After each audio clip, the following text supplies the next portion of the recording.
আসসালামু আলাইকুম, hello everyone, সবাই কেমন আছেন? স্বাগত জানাচ্ছি নিউ আরেকটি ভিডিওতে। তো আজকে আমরা সাভার স্মৃতিসৌধ নবীনগরে ঘুরতে গিয়েছিলাম। তো তারই কিছু মুহূর্ত শেয়ার করতে যাচ্ছি আপনাদের সাথে।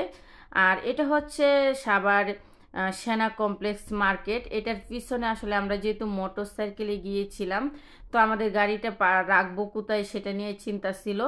পরে আমাদের মাথায় আসলো যে সাভার সেনা কমপ্লেক্সের পিছনেই গাড়ি পার্কিং করার মতো জায়গা আছে এবং ওইখানে সিকিউরিটি গার্ডও আছে।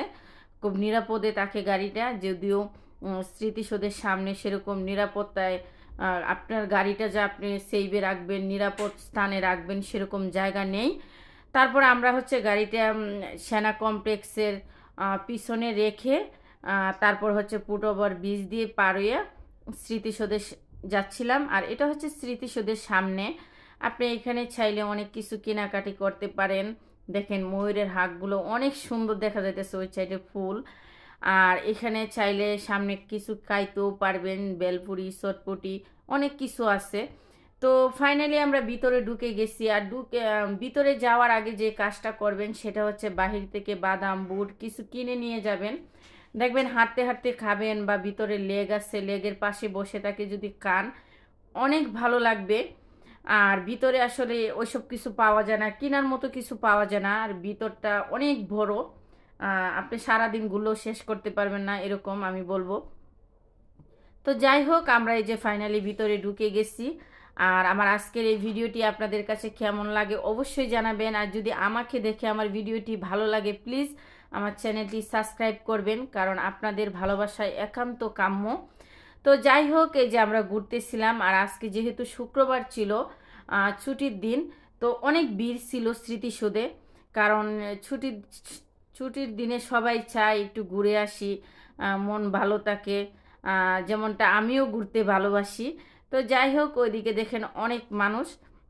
সিফাতের আব্বু আসলে ভিডিও করতেছিল আর আমি আসলে সামনের দিকে খালি যাইতেছিলাম। দেখেন আমরা যখন গিয়েছিলাম তখন হচ্ছে একটু রোদ ছিল, যে কারণে ভিউটা এতটা ক্লিয়ার না।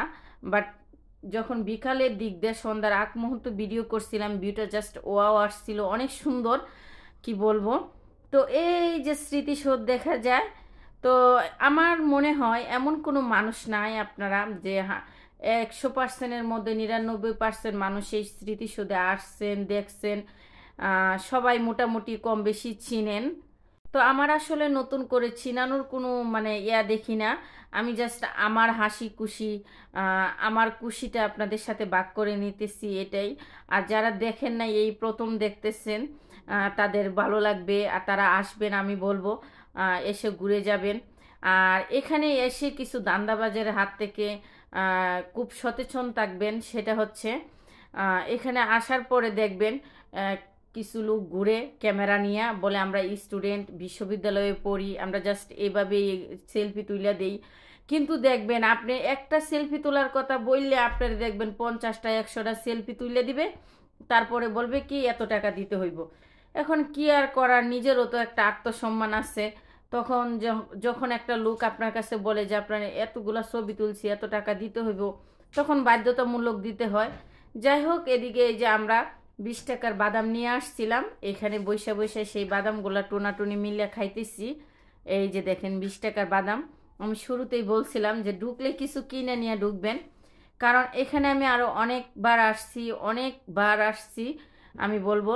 কারণ ভিতরে কিছু কিনতে পাওয়া যায় না, আর কিছু কিনে নিয়ে আসলে তারপর ভিতরে অনেক জায়গা আছে, নিরিবিলি জায়গাও আছে যে বসে আপনি খুব শান্তিভাবে খাইতে পারবেন, গল্প করতে পারবেন, ভালো লাগে এটা নিজের কাছে। যাই হোক, আমাদের সবটুকু ঘোরা হয় নাই, কারণ আমার ক্যামেরা একটু সমস্যা হয়ে গেছিল সেজন্য। তো আমি যতটুকু করতে পারছি সেটুকুই আপনাদের কাছে শেয়ার করলাম। অবশ্যই কমেন্টের মাধ্যমে জানাবেন যে আমার আজকের এই ভিডিওটি কেমন হলো। আর ইনশাল্লাহ 16 ডিসেম্বরে আবার যাব।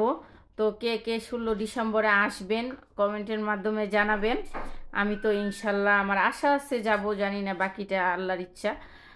ইচ্ছা আছে যে 16 ডিসেম্বরের দিন যাব, সেদিন আরও ভিড় হয়, মানে কি বলবো, মানুষের উপরে মানুষ। যাই হোক, এই যে আমরা বাদামগুলা খাইতেছিলাম এখানে বসে।